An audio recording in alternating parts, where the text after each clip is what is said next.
Hey everyone! I'm a hardcore handheld gaming enthusiast. Today I'm going to share my honest experience with this Anker Prime power bank, 9.6K, 65 watts Fusion, after using it for a while. Let me start with why I even got this thing. As someone who's always carrying my LG Ally around, I've had this annoying problem. I gotta pack a charger, a power bank, plus all the cables. My backpack turns into a total mess. And here's the kicker. The Ally is super picky about chargers. A lot of 65-watt chargers just won't trigger its turbo mode. So when I saw this Anker Prime Fusion power bank, I thought, can this thing actually solve these problems?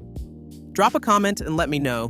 What chargers do you carry? Do you bring them separately or use a 2-in-1 setup? First, let's check out what you get.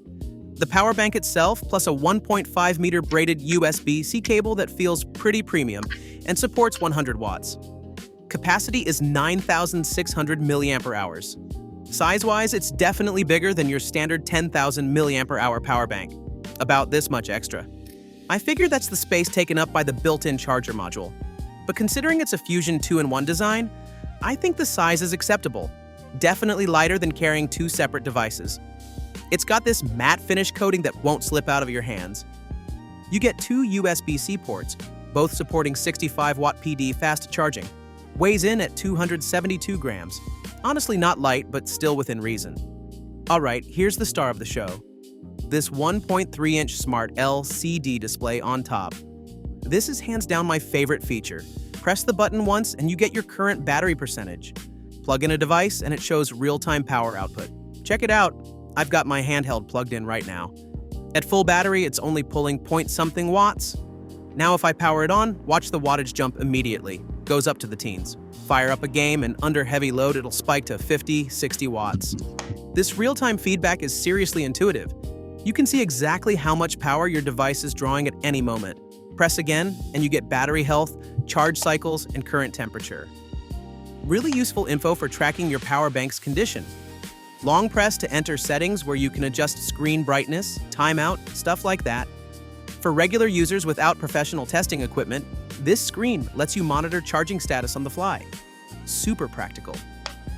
As a handheld gamer, my number one concern was, can it actually trigger the LG Ally's turbo mode? I've tested a bunch of chargers and power banks before, like I've got this dual-port 65-watt charger that just won't trigger Ally's turbo mode. Sometimes it even fails the handshake protocol. Even Lenovo's 65-watt charger can only charge it, but won't enable turbo mode. I even bought this $80 no-name dock that, with any 65-watt charger, can trigger turbo mode. Works better than those $200 to $300 brand-name docks. So yeah, protocol compatibility really matters with these things. But this Anker Prime Fusion power bank, whether plugged into the wall as a charger or used as a power bank, successfully triggers the Ally's 30-watt turbo mode. Let me show you. Plugging in the handheld now, see the screen? Turbo mode is active and you can watch the wattage fluctuate. This is a must-have for me because without turbo mode, the Ally will drop frames on AAA games. This feature alone justifies the price, at least for handheld gamers. Features on paper don't mean much. What matters is how it performs day to day. I've used it in different scenarios for a while now, so let me share. Scenario 1. Business trips and hotels, where it shines. This is where the power bank performs at its absolute best. Like when I'm on a business trip staying at a hotel, I get back to my room at night, plug the power bank into the wall outlet, then connect my handheld and phone. I noticed it prioritizes charging the handheld and phone. By the time I wake up next morning, all three devices are fully charged, phone full, handheld full, and the power bank itself is topped off too. In this scenario, I only need to bring this one power bank with two cables, that's it. No need for the original charger, no need for a separate power bank. My backpack is so much lighter. For short business trips or travel, it's genuinely convenient. Scenario 2, working at coffee shops, some limitations. Here I gotta talk about its charging strategy. Say I'm at a coffee shop, the power bank is at 40-something%, and I wanna plug it in. Charge my phone while also topping up the power bank quickly. In actual use, I found it prioritizes charging the external devices. Before the phone is fully charged, the power bank itself charges pretty slowly. Or let's say it's lower priority. So if you're expecting, sit at a coffee shop for an hour and get both phone and power bank to 70 to 80%, you might be a bit disappointed. It's more like saichyeon. Make sure your phone has juice first, then it'll charge itself slowly. For scenarios where you need to quickly top up everything simultaneously in a short time, this isn't the optimal solution. If you run into this situation often, maybe a separate dual-port charger would suit you better. Scenario 3. Handheld gamer daily routine? Perfect match! This is my most common scenario and why I think it's perfect for me. The LG Ally has a feature where you can set it to stop charging at 80% to protect the battery. Getting to 80% is quick, about 50 minutes, but hitting 100% takes nearly 2 hours. Here's how I use it. At night, I plug in the power bank and connect the Ally, set to 80%. First 50 minutes, the Ally quickly charges to 80%, then stops. At that point, the power bank starts charging itself, and I'll plug a smaller 10,000 mAh power bank into the other port. Wake up and I've got a fully charged handheld plus 20,000 mAh total power bank capacity. That's enough juice for a full day out. The timing works out perfectly. It's like it was made for this. If the Ally didn't have this 80% charging feature, honestly, this power bank would be way less appealing to me. After using it for a while, I've noticed some design characteristics. Let me give you the straight story. During use, especially when charging the handheld or outputting high power at 65 watts, the power bank does get a bit warm.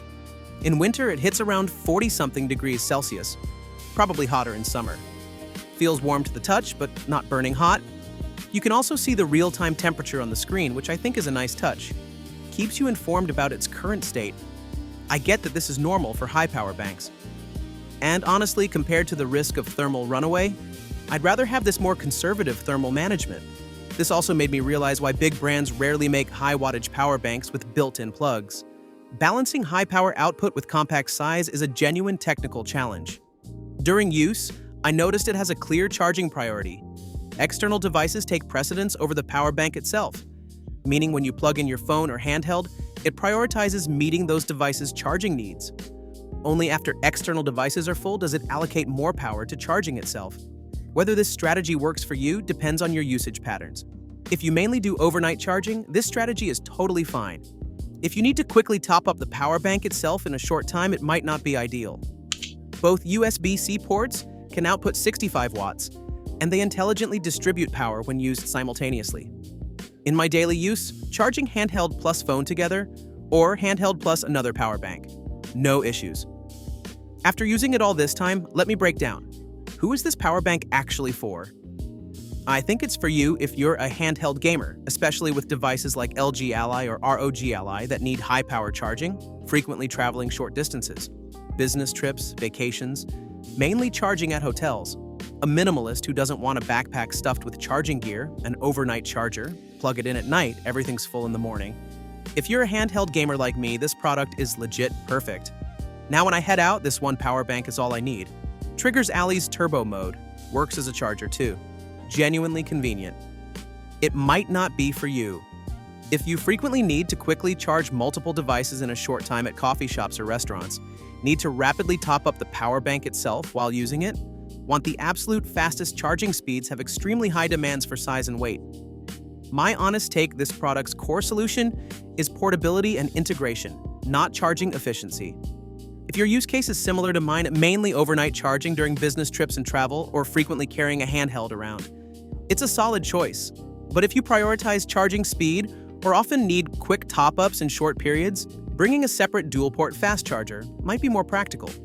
It can't completely replace the charger plus power bank combo, but it integrates both really well. At least for my use case, it genuinely solves the pain points. Final thoughts. After using it for this long, I didn't return it because it truly met my core needs. Triggers Ally's turbo mode. This is huge. Only need one device when heading out. Overnight charging experience is great. Real-time LCD display is practical. As for its charging strategy and thermal characteristics, I think these are trade-offs that high-power Fusion products have to make.